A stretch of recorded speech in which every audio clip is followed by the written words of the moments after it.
Arthur Wright stepped out of the heavy, armored black sedan, his boots crunching softly on the pristine gravel driveway of his estate. His trusted chauffeur, Peter, immediately moved forward, reaching out an arm to take the heavy leather briefcase from his employer's hand, but Arthur stopped him with a sharp, dismissive gesture. It was a cold, detached habit that had clung to Arthur ever since he became a widower, exactly 2 years ago, a tragic loss that had turned his heart into a fortress of isolation. He was utterly exhausted, drained to his very marrow by the endless, cutthroat demands of presiding over the real estate market of New York City and its surrounding high-end territories.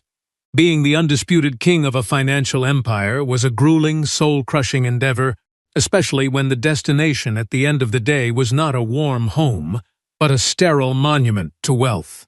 He walked slowly toward the towering main entrance of his residence, a sprawling architectural marvel nestled in the most exclusive enclave of Greenwich, Connecticut. The structure was an imposing fusion of ultra-modern glass panels and classical American manor design, boasting vast expanses of imported white marble, ceilings, and colossal windows that looked out into a dense, silent forest of ancient pine trees. Every single detail of the estate loudly screamed of immense wealth, yet not a single corner whispered a gentle word of welcome to the weary man who owned it. Arthur held his magnetic security card against the electronic scanner, listening to the sharp, high-pitched beep of the security system before pushing the massive oak doors open. He expected the usual, suffocating silence that always greeted him, a silence that reminded him of how empty his existence had truly become. His beautiful fiancée, Chloe, was almost certainly spending his hard-earned money at an exclusive, members-only club in Manhattan, or indulging in a ridiculously expensive spa treatment to pass the time.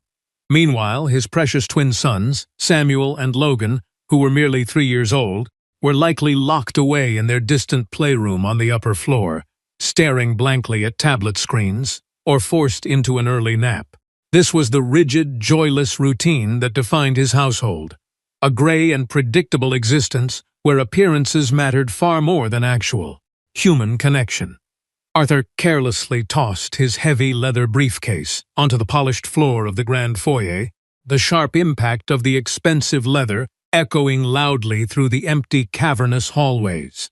He reached up to loosen the suffocating knot of his silk tie, taking a deep, ragged breath as if he were finally allowed to breathe, but that was the exact moment he heard it. It was a strange, rhythmic noise echoing from the deepest recesses of the long hallway, originating from the industrial kitchen that his family almost never utilized because they constantly ordered gourmet meals from Michelin-starred restaurants. Arthur instantly furrowed his brows in deep suspicion, his heart skipping a beat as a sudden surge of adrenaline rushed through his veins at the thought of an intruder. He reasoned that a bold thief might have cleverly broken into the mansion, ruthlessly exploiting the brief window of time when the private security detail was undergoing their scheduled shift change. He began to advance down the corridor with agonizing slowness, his expensive Italian leather shoes making absolutely no sound against the gleaming, flawless surface of the marble floor. As he drew closer to the wide kitchen doorway, the quality of the mysterious noise began to shift dramatically, transforming from metallic clatter into something entirely unexpected. It was no longer the sound of a dangerous intrusion, but rather the unmistakable, crystal-clear sound of vibrant, contagious laughter bubbling over from the throats of young children. Arthur froze completely in his tracks, his mind struggling to process the beautiful sound, because it had been many months, perhaps even years, since he last heard his boys laugh with such pure abandonment. Typically, whenever he returned home from a long business trip, Samuel and Logan were painfully quiet, terribly shy, and almost completely terrified of breaking the expensive ornaments that filled the house. But these sudden, joyous outbursts of genuine merriment and delightful giggles sounded like the very definition of pure, unadulterated life returning to his frozen home then. Amidst the sweet chorus of childish laughter, he heard the soft, melodious voice of a young woman rising above the delightful din. It was definitely not the high-pitched, demanding, and constantly entitled voice of Chloe that usually filled the rooms with complaints and materialistic desires. This was a remarkably gentle, incredibly sweet yet beautifully firm voice that was cheerfully humming a lively, upbeat tune to keep the children entertained. Come on now, my favorite little master chefs, let us put some real strength into mixing this heavy batter, and do not be afraid to let the white flour fly into the air. The woman cheered happily. Arthur felt a strange, intoxicating mixture of utter confusion and intense curiosity washing over his cynical soul as he pressed his back flat against the cold wall just outside the kitchen doorframe. The rich, heavenly aroma hit his senses first, completely overpowering the usual scent of expensive chemical cleaners and sandalwood room fresheners that Chloe insisted on using. It smelled beautifully of sweet vanilla extract, rich melted butter, and the irresistible fragrance of fresh batter frying on a hot, sizzling pan. With his heart hammering violently against his ribs, Arthur slowly and cautiously peeked around the heavy doorframe to witness a spectacular scene that he never expected to see. The pristine clinical kitchen, which was normally a flawless exhibition of black granite countertops and stainless steel appliances, had been turned into a chaotic battlefield of joy. Fine white flour was scattered absolutely everywhere, dusting the dark floorboards, coating the leather chairs, and covering the surface of the massive kitchen island like a layer of fresh winter snow. Cracked eggshells were scattered carelessly across the long counter. An overturned carton of milk sat completely empty near the sink, and in the very center of this magnificent mess stood his twin boys. Samuel and Logan were standing proudly right on top of the expensive granite countertop, wearing matching cooking aprons that were several sizes too large for their tiny bodies. Their little hands and round faces were completely smeared with dark chocolate syrup and sticky pancake batter, creating a hilarious and heartwarming sight. Their cheeks, which Arthur was deeply accustomed to seeing pale and solemn, were now flushed bright red with pure excitement, sporting comical mustaches of white flour. Their eyes were wide, sparkling with a genuine, radiant happiness that all the expensive toys and trips to Disneyland could never hope to buy them. Standing right beside them, with her back completely turned toward the open hallway, was Victoria, the humble new maid whom his household had hired just one short month ago. Arthur had only caught fleeting glimpses of Victoria a handful of times during the past month, usually when she would politely lower her gaze and whisper a quiet greeting before disappearing into the background. But now, in the privacy of the kitchen, there was not a single trace of that timid shyness left in her vibrant demeanor. Victoria was a radiant young woman of perhaps 25 or 26 years of age, possessing a graceful figure that her plain blue domestic uniform could not entirely conceal. She was moving around the chaotic kitchen space with a wonderful, vibrating energy, her hands encased in bright yellow cleaning gloves that were completely caked in thick, wet batter. Her long hair, which she normally kept bound tight in a severe professional bun, had partially unraveled, letting several loose strands fall beautifully around her flushed face. "Watch out, Logan, or our magnificent pancake tower is going to come crashing down to the ground." Victoria screamed with laughter, skillfully catching a flying pancake in midair. Samuel was jumping up and down on the expensive marble surface, shouting at the top of his lungs, "My turn, Vicky. Let me do the next one, please."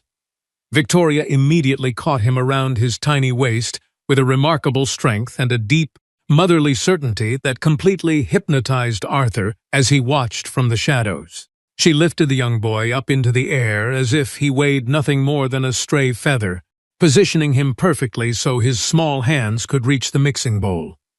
Arthur found himself utterly unable to move a single muscle, paralyzed by the sheer emotional weight of the domestic scene unfolding right before his eyes. His highly rational, calculating mind, the mind of a seasoned businessman who spent his entire life assessing financial risks and profit margins, was screaming at him to intervene. It told him that his children were making an absolute disaster of the house, that standing on the high countertops was incredibly dangerous, and that this maid was flagrantly breaking every rule of employment.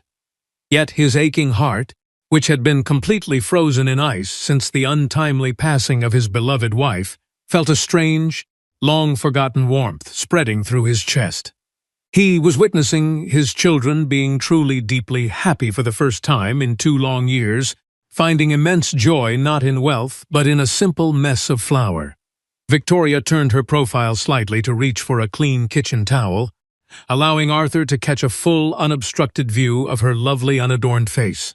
She possessed a striking, completely natural beauty that required absolutely no cosmetics, her smooth skin glowing radiantly from the intense heat of the stoves and the oven. But what truly rendered her the most beautiful woman Arthur had seen in years was not her physical features, but the incredible warmth of her smile. It was a completely sincere, boundlessly patient smile that was overflowing with genuine, unconditional love for the 2 boys placed in her temporary care. She gazed at the twins not as a detached domestic employee clocking in her required hours, but as someone who genuinely cherished their sweet, innocent presence. "Look at this one, my little angels," Victoria called out, making a comically exaggerated face that caused the boys to squeal with absolute delight. "I am entirely convinced that this specific pancake has accidentally taken the exact shape of a terrifying, roaring dinosaur from the prehistoric era," she exclaimed. "Roar," the twins bellowed at the top of their lungs in perfect unison, lifting their batter-stained arms into the air as they pretended to be wild beasts. Arthur felt a massive, painful lump forming in his throat, his eyes growing heavy with unshed tears as a wave of profound regret washed over him. He could not remember the last time he had lowered his guard to play with his own sons, or when his multi-million-dollar mansion had felt so incredibly alive. Suddenly, like a dark, suffocating cloud rolling into a bright sky, a cold and unsettling thought drifted across his mind, shattering the warmth of the moment. He thought of Chloe, his sophisticated fiancée, and he knew with absolute certainty that if she were to walk through the front doors right now, absolute hell would break loose. Chloe possessed an intense, obsessive hatred for any form of domestic disorder, and she absolutely despised it whenever the children made the slightest bit of noise. She was a woman who constantly reminded Arthur that the domestic staff should remain entirely invisible, treating them as nothing more than automated machines. But Chloe was miles away in the city, and for the very first time in a long while, Arthur felt profoundly grateful for his fiancée's absence. He remained completely hidden in the dim shadows of the long corridor, feeling like an uninvited intruder in his own home, watching the most beautiful spectacle of his life. It was a spectacle that was deeply beautiful because of the boundless love that was visibly overflowing from it, yet it was excruciatingly painful for Arthur to witness. It served as a brutal, unforgiving reminder of everything he had failed to provide for his young sons since their world had been torn apart by tragedy. It was also deeply painful because this humble young woman in yellow gloves was effortlessly stepping into an emotional void that should have been filled by a loving mother. Arthur tightly clenched his right fist, burying his short fingernails deep into the palm of his hand until it throbbed, with a dull, grounding ache. He desperately wanted to step out of the shadows, to call out their names, and to wrap his arms around his sons, but he remained completely frozen. He watched with a heavy heart as Victoria took a soft paper towel, leaning forward with infinite tenderness to gently wipe a dark smudge of chocolate from Samuel's nose. The little boy, who normally rejected any form of physical contact from strangers and even pulled away from his own father, stood completely still for her. He closed his eyes with a sweet, serene smile, tilting his small head affectionately toward her gentle hand like a young kitten seeking warmth and security. This incredibly simple, effortless gesture of pure connection completely shattered the last remnants of Arthur's hardened exterior, breaking something deep within his chest. He suddenly remembered the cruel, dismissive words Chloe had uttered just the previous evening while they were dining at an incredibly expensive French restaurant downtown. Chloe had held a crystal glass of imported white wine in her manicured hand, speaking with an unmistakable sneer of utter disgust about his children. "Oh, Arthur, darling, those boys of yours are becoming completely unmanageable, and I truly believe they have severe behavioral issues that require professional intervention." She had sighed. "That sweet little maid we hired, Victoria, possesses absolutely no backbone or character, and we should immediately replace her with a strict, traditional European governess. Children require a firm, unyielding hand if they are ever going to learn proper manners," Chloe had demanded with an icy coldness that Arthur had ignored. But as Arthur stood staring into the messy, flower-covered kitchen, he realized with absolute clarity that a firm hand was the absolute last thing his boys needed. What his grieving sons truly required to heal was precisely what they were receiving right now. A love so deep that it didn't care about a messy floor. They needed someone who was willing to drop down to their level, to make mistakes with them, and to create a delicious, wonderful chaos out of nothing. "Vicky, Vicky, look out!" Logan suddenly screamed at the top of his lungs, frantically pulling at the hem of her stained blue apron. "The dinosaur is catching on fire, it is burning!" he yelled, jumping up and down on his tiny feet with exaggerated panic. Victoria immediately leaped backward in a comically dramatic fashion, completely exaggerating her terror for the sole purpose of making the two boys laugh even harder. "Initiating emergency pancake rescue operation immediately," she announced in a booming voice that perfectly mimicked a dramatic radio broadcaster, saving the day. With a quick, incredibly practiced movement of her wrist, she expertly flipped the golden pancake away from the hot surface of the pan before it could burn. It landed perfectly on a growing stack of misshapen, uneven pancakes of various sizes, all of them looking entirely imperfect but crafted with pure love. "It smells so incredibly delicious," Samuel murmured softly, closing his eyes tightly as he inhaled the sweet, warm aroma that filled the entire room.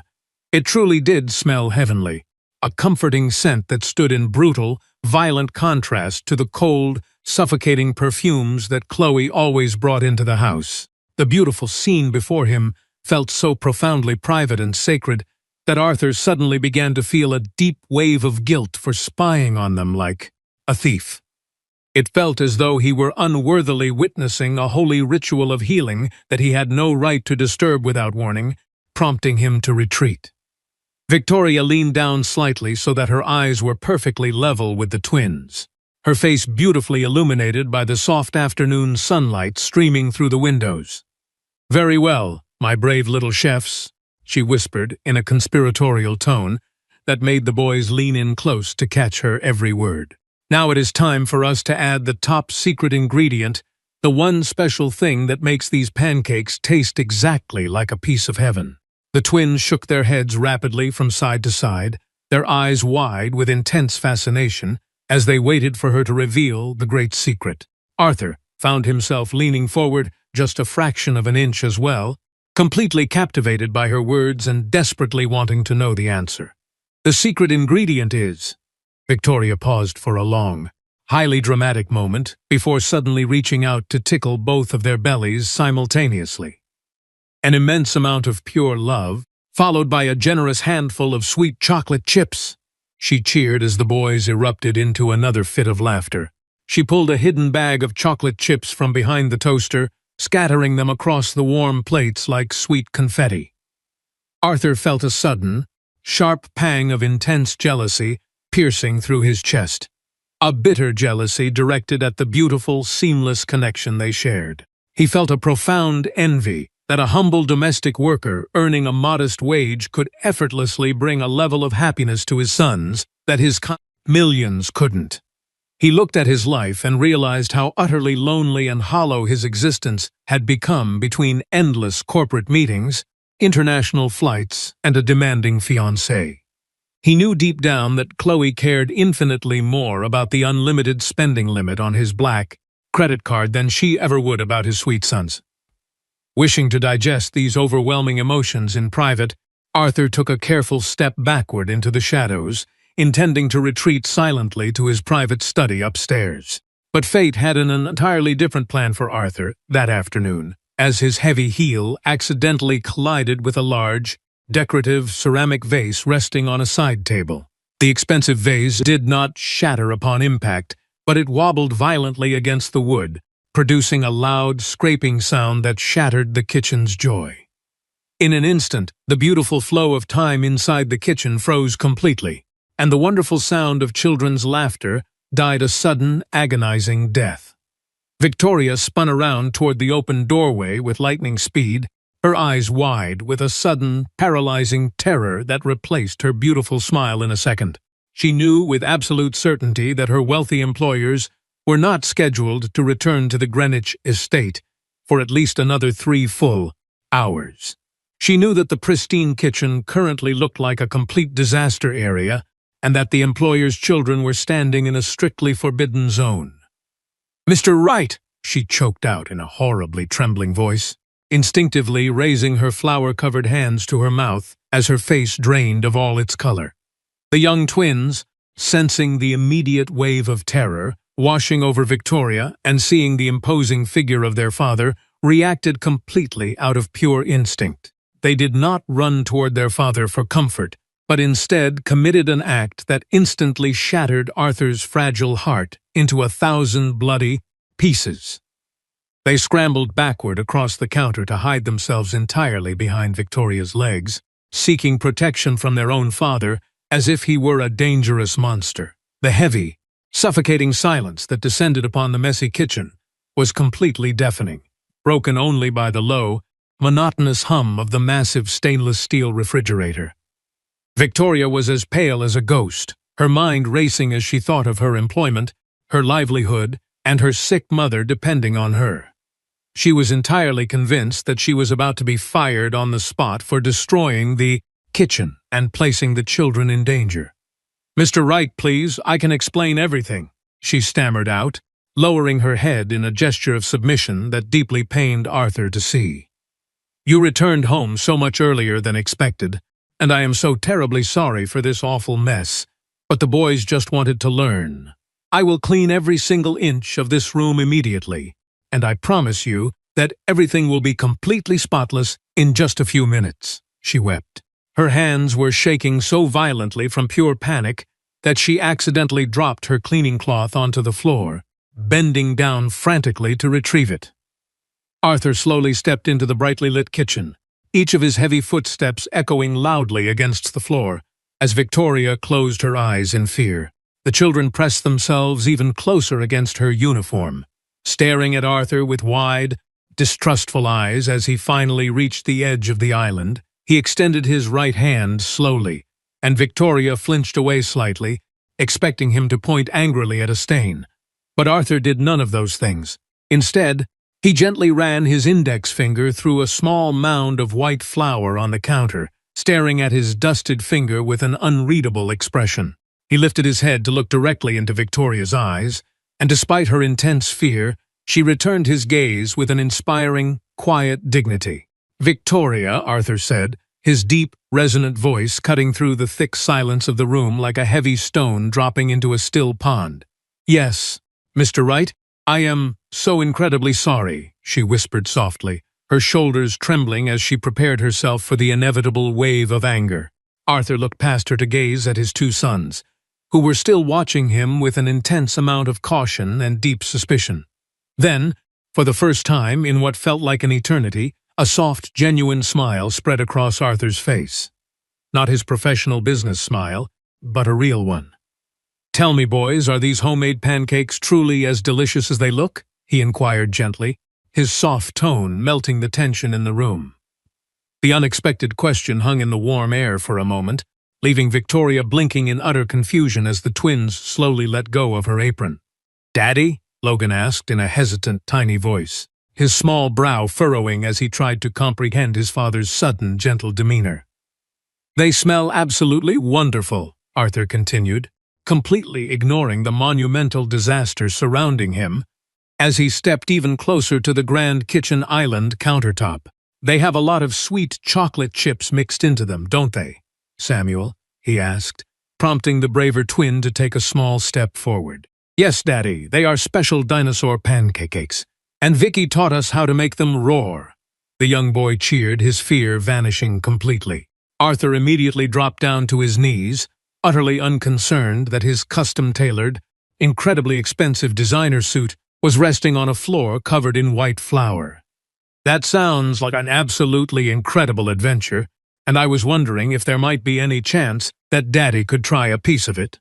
At those words, the thick blanket of tension that had filled the room popped like a fragile bubble, allowing Victoria to finally breathe. "Yes, Daddy. Try the big one!" the twins shouted with joy, rushing over to the plate to select the best pancake for their father.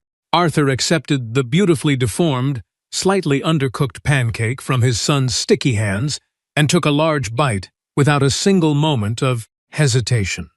It was admittedly a bit doughy in the center and far too sweet for his usual taste, but it tasted like an absolute blessing to him. It tasted like the sweet, long-forgotten essence of a real family, causing him to look up at Victoria over the heads of his boys. "Thank you," he said to her without making a single sound, merely moving his lips to convey the profound depth of his gratitude. Victoria's cheeks instantly flushed a deep crimson, and she nodded her head respectfully, lowering her eyes with a shy, incredibly beautiful smile of relief. But right as Arthur felt a wave of pure, radiant warmth expanding within his chest, a sharp, piercing sound shattered the beautiful moment like a knife. It was the loud, aggressive, and highly impatient ringing of the main gate intercom, echoing through the foyer, signaling a sudden arrival at the estate. The delightful smiles vanished from the children's faces. Victoria froze in terror once again, and Arthur quickly checked his watch with a dark frown. "Arthur, open this gate immediately. I know you are in there because I see Peter's sedan parked in the driveway," Chloe's voice screeched. Arthur's blood ran cold because he knew with absolute certainty that while he had reacted with love, Chloe would bring nothing but pure destruction. The woman whom the estate staff secretly referred to as the wicked witch behind her back was about to march into their beautiful sanctuary of joy. "Oh no, look at me. Look at this room," Victoria whispered in an absolute panic, staring down at her ruined uniform and the mess. "Clean the boys' faces as fast as you can," Arthur commanded urgently, speaking not with anger, but with the desperate tone of a protective accomplice. "I will go out there and do everything in my power to delay her," he promised. But before he could move, it was late. The sharp, rhythmic clicking of expensive high heels began to echo from the front entrance, growing louder and louder as she approached the kitchen. "Arthur, darling, where are you hiding?" Chloe's voice rang out, filled with a sickening, artificial sweetness that she always utilized when she wanted something. "I saw your briefcase in the hall, and it is an absolute miracle that you are home early from your trip, my love. I had to leave the luxury spa early because the masseuse was utterly incompetent and nearly ruined my lower back," she complained loudly as she walked. Victoria was trembling, gathering loose eggshells with frantic, unnatural speed and tossing them into the trash bin as Arthur stepped in front of her. He positioned his tall, imposing frame directly between the kitchen entrance and the domestic worker, acting as a literal human shield for her and his boys. "We are all currently in the kitchen, Chloe," Arthur called out, his voice sounding incredibly flat, cold, and entirely devoid of any real affection. "In the kitchen?" Chloe repeated in a tone of absolute disbelief and profound disgust, her sharp footsteps halting right at the edge of the wide doorway. "What on earth are you doing in the kitchen, Arthur? It smells dreadfully of cheap grease and burnt batter in here." To Arthur, the room smelled like a real home, but to Chloe, it smelled like an unpardonable sin against her high society standards. Her elegant figure appeared in the doorway, looking absolutely immaculate in a tailored cream dress, an expensive designer handbag draped over her forearm. Chloe was undeniably a beautiful woman by societal standards, but her face instantly twisted into a hideous grimace of absolute horror as she looked around. Her sharp, judgmental eyes quickly scanned the room, completely ignoring Arthur's presence as her gaze locked onto the flour covering the imported Italian marble floor. She stared at the messy counters, the dirty dishes, and finally fixed her eyes like a poison dagger directly onto Victoria's trembling form. "What is the meaning of this absolute atrocity?" Chloe hissed through clenched teeth, her body shaking with an intense wave of superficial fury. "Arthur, can someone please tell me what is going on in my house? This place looks like a disgusting pigsty." Arthur took a firm step forward, keeping his body positioned protectively in front of Victoria and his boys as he spoke with forced calm. The boys were incredibly hungry, Chloe, and Victoria was simply teaching them how to cook some homemade pancakes for an afternoon snack, he explained. Chloe immediately cut him off, letting out a loud, incredibly mocking laugh that was filled with a sharp, piercing venom that cut the air. "Oh, please, Arthur, look at them. They are absolutely covered in filth. And look at this floor. It is imported marble, for heaven's sake." She marched forward, carefully avoiding the patches of flour on the floor, as if she were walking through a field of dangerous acid. "You!" she screamed at the top of her lungs, pointing a perfectly manicured finger directly into Victoria's pale, tear-stained face with utter contempt. "You are an utterly incompetent, useless girl. I pay you a generous wage to keep this mansion in a flawless condition, not to destroy it. Who gave you permission to create this disaster? Answer me right now when I am speaking to you. You pathetic little creature," Chloe demanded. Victoria lifted her head slowly, her eyes overflowing with hot tears, yet she managed to speak with an incredible amount of respect and grace. "Miss Chloe, the children simply wanted to learn how to make pancakes, and I only wanted to give them a little bit of happiness." Chloe let out another cruel, mocking laugh that echoed off the cold granite countertops, her eyes flashing with an intense, unyielding hatred for the girl. "You are not employed here to be their friend. You are here to serve us. And you look absolutely ridiculous covered in flour. That is quite enough, Chloe." Arthur's powerful voice suddenly boomed through the kitchen like a violent thunderclap, causing Chloe to jump backward in shock. "Do not speak to her in that disgusting manner ever again. She did nothing wrong, and she was actually caring for my sons. Which, by the way, is a basic parental duty that you have never once managed to perform since you entered this house," Arthur added. Chloe's face instantly shifted from utter disgust to profound outrage, before she masterfully transitioned into playing the role of a deeply wounded, innocent victim. She dramatically clapped her hand over her heart, gasping for air as she looked at Arthur with wide, tearful eyes that were entirely fake. "How dare you attack me for simply defending the integrity of your beautiful home? She is probably feeding them pure garbage that will make them sick. Come along right now to Mommy Chloe, boys. We are going upstairs immediately to wash your skin with proper antibacterial soap," she ordered, extending her arms. But Samuel and Logan instantly shrank away from her touch, turning around to tightly wrap their tiny arms around Victoria's legs for protection. It was a profound turning point in the dynamic of the household, and Chloe knew she had lost this specific battle to the maid. Her eyes narrowed into tiny slits of pure malice as she realized that the twins viewed the humble worker as their true protector. She forced a rigid, entirely hollow smile onto her face, smoothing down her cream dress as she decided to shift her tactical approach. "Very well, Arthur. Perhaps my reaction was a bit exaggerated due to the immense amount of stress surrounding our upcoming wedding." She sighed softly. "Clean this absolute mess up immediately," she snapped coldly at Victoria before forcefully gripping Arthur's arm to lead him out of the kitchen. But deep within the dark, calculating recesses of Chloe's mind, a truly horrific and brilliant plan was already beginning to take shape. She knew she couldn't convince Arthur to fire Victoria over a simple mess of flour, so she needed to manufacture a crime that was entirely unforgivable. 2 days later, a thick, suffocating blanket of intense tension hung over the entire Greenwich estate, making it difficult for anyone to breathe easily. Chloe had spent the past 48 hours cleverly playing on Arthur's natural fears regarding the safety and security of his motherless twin sons.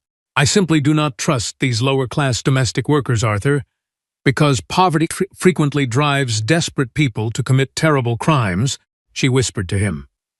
Arthur had finally relented, allowing a security firm to install a network of advanced hidden cameras throughout the mansion, confident it would prove Victoria's innocence. It was a quiet Tuesday afternoon, and Arthur was completely isolated in his grand study, deeply engrossed in an important video conference with wealthy Japanese investors. Resting on the polished mahogany surface of his desk was his most prized material possession, a solid gold Patek Philippe wristwatch.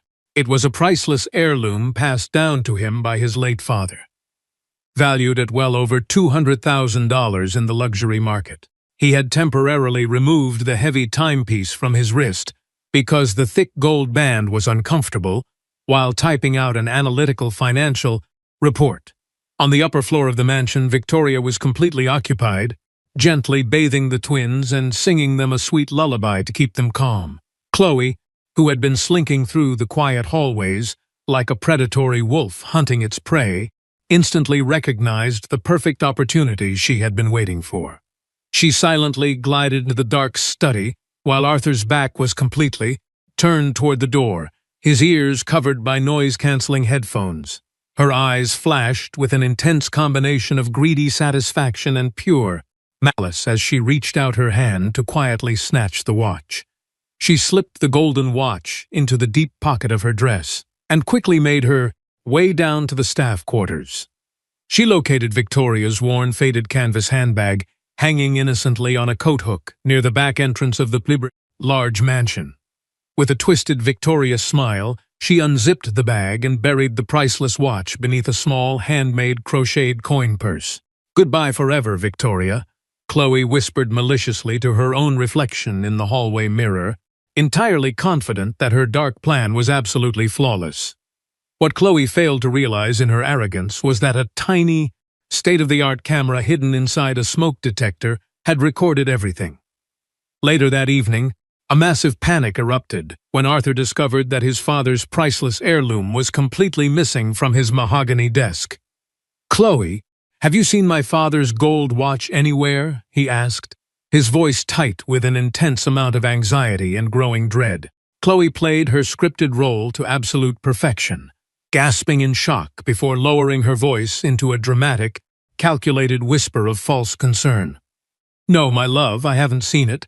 But I did see Victoria sneaking around your private study earlier while you were in your meeting."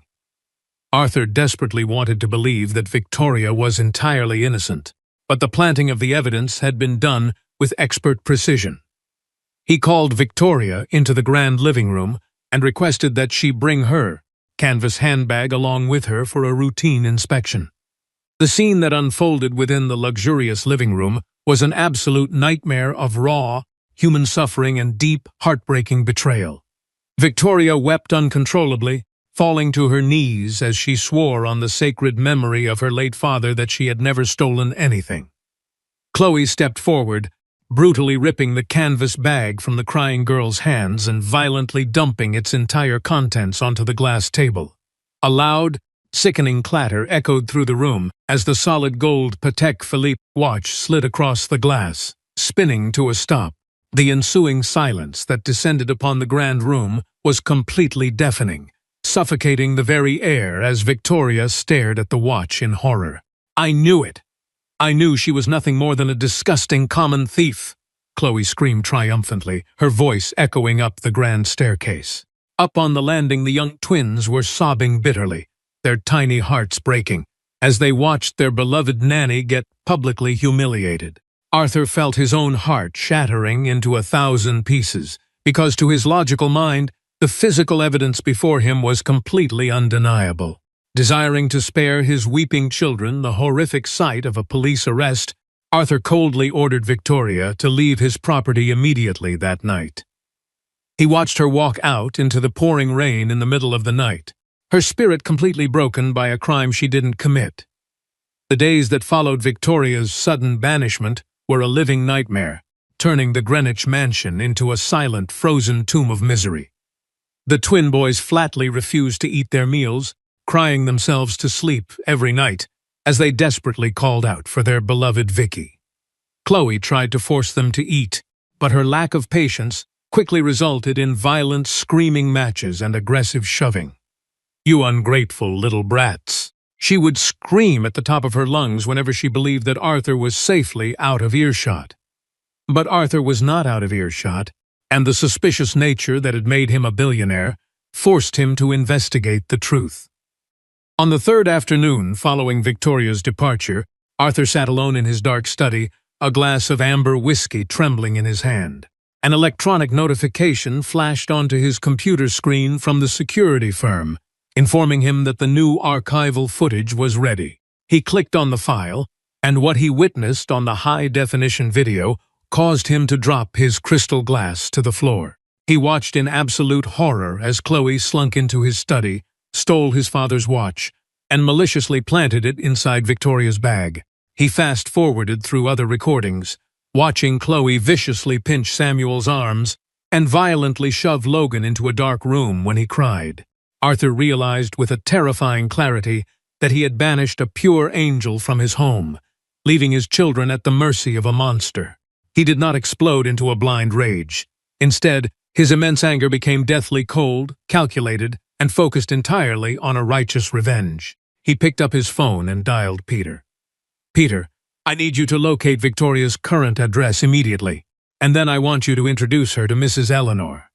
Mrs. Eleanor was the elegant older owner of the most exclusive luxury fashion boutique in Manhattan, a longtime personal friend of Arthur's late mother. "Tell Eleanor that cost is absolutely no object, and I want Victoria to be styled like a reigning queen for our engagement party tonight." Victoria initially refused to participate, her pride and her gentle soul deeply wounded by the horrific accusation that had been leveled against her. But Arthur personally called her on the phone, dropping all of his billionaire pride as he literally begged for her forgiveness. He explained that he now knew the absolute truth, and he implored her to return for the emotional well-being of his grieving sons. The grand engagement party was a spectacular affair, with the absolute elite of New York and Connecticut high society gathering at the mansion. Chloe Breyer patched through the wealthy crowd in a stunning blood-red designer gown, proudly boasting to everyone about how she saved the estate. Right as the clock struck exactly 8 o'clock in the evening, the massive oak front doors were swung wide open by the staff. Victoria stepped into the brilliant light of the grand foyer, wearing a breathtaking, midnight blue silk gown that flowed elegantly to the marble floor. She looked absolutely magnificent, possessing a timeless grace that instantly captivated every single eye in the crowded room, causing a sudden silence. Chloe immediately flew into an absolute frenzy of wild rage, her face turning bright red as she screamed at the private security guards. "Guards, remove this disgusting common thief from my sight immediately! How dare you walk back into this house?" she bellowed at the top of her lungs. But Arthur calmly stepped forward, gently taking Victoria's hand and raising it to his lips for a respectful kiss before seating her at the table. "Tonight, my dear friends, we are going to discover the absolute, undeniable truth about who is the real thief in this house," Arthur announced. He pressed a button on a small remote control, and a massive projection screen descended from the ceiling in front of the wealthy guests. The high-definition security footage from his study began to play, clearly showing Chloe's theft, her malicious framing of Victoria, and her abuse. The wealthy guests gasped in absolute horror, and Chloe's own mother covered her mouth in deep shame as the damning evidence filled the room. "Our engagement is completely over, Chloe," Arthur said, his cold voice cutting through her desperate, pathetic excuses like a sharp blade of ice. "Pack your luxury belongings and get out of my home right now, before I have the local police department escort you away in handcuffs." Utterly humiliated, abandoned by her wealthy friends, and rejected by her own mother, Chloe fled out into the dark night amidst a chorus of scornful glares. Arthur and Victoria immediately ran up the grand staircase to the children's wing, where Samuel and Logan were waiting anxiously in their room. The moment the twin boys caught sight of their beloved nanny, they let out cries of pure joy, throwing themselves around her neck. That beautiful night, Arthur chose to sleep on a soft blanket spread across the carpeted floor of his children's playroom, keeping a watchful guard. The next morning, Arthur approached Victoria not with a request to return to her domestic cleaning duties, but with a life-changing professional proposal. "I want you to take over the complete management of this entire estate, Victoria, and I am going to personally fund your university education. You possess a magnificent natural gift for child psychology and pedagogy, and it is the exact path you were truly born to pursue in life." Exactly. 1 year later, A vibrant, incredibly joyful birthday celebration was being held in the sprawling, sunlit gardens of the Greenwich estate. The air was filled with the delightful aroma of a summer barbecue, the sounds of children jumping in a massive bouncy castle, and laughter. A bitter, deeply zgorskniała Chloe stood watching from a distance outside the heavy iron gates, staring at the beautiful family life she lost. Arthur walked to the center of the garden, took a wireless microphone in his hand, and dropped down to one knee before Victoria. In front of all their close friends and family, he asked her to become his wife, speaking as a man who found his soul. Concluding this deeply moving story, my dear friends, I want each and every one of you to take a truly profound life lesson away with you. We are currently living in a modern world that is tragically obsessed with judging the absolute worth of a human being based entirely on the thickness of their financial wallet, the luxury brand of their vehicle, or the expensive designer labels stitched into their clothing. Chloe possessed every single material advantage that this world could ever hope to offer an individual. Immense wealth, high social status, and a flawless physical beauty. Yet beneath that glamorous exterior, her soul was completely hollow, empty, and devoid of any real human worth. Victoria, on the other hand, possessed absolutely nothing of material value in this world, owning only her hard-working hands and a boundlessly compassionate heart that was capable of healing a broken family. Yet, when the true test of life arrived, it was this humble, unassuming young woman who proved to be the wealthiest, most radiant soul existing within that massive mansion.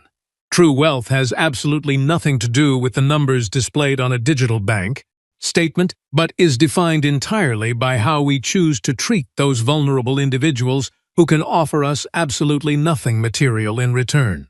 It is about the profound emotional warmth, the pure kindness, and the genuine love that we unselfishly choose to bring into the dark, grieving spaces of another person's fragile life. Please always remember that while a clever lie might possess the speed to run incredibly fast for a short distance, the absolute truth possesses the eternal endurance to always catch up to it in the end.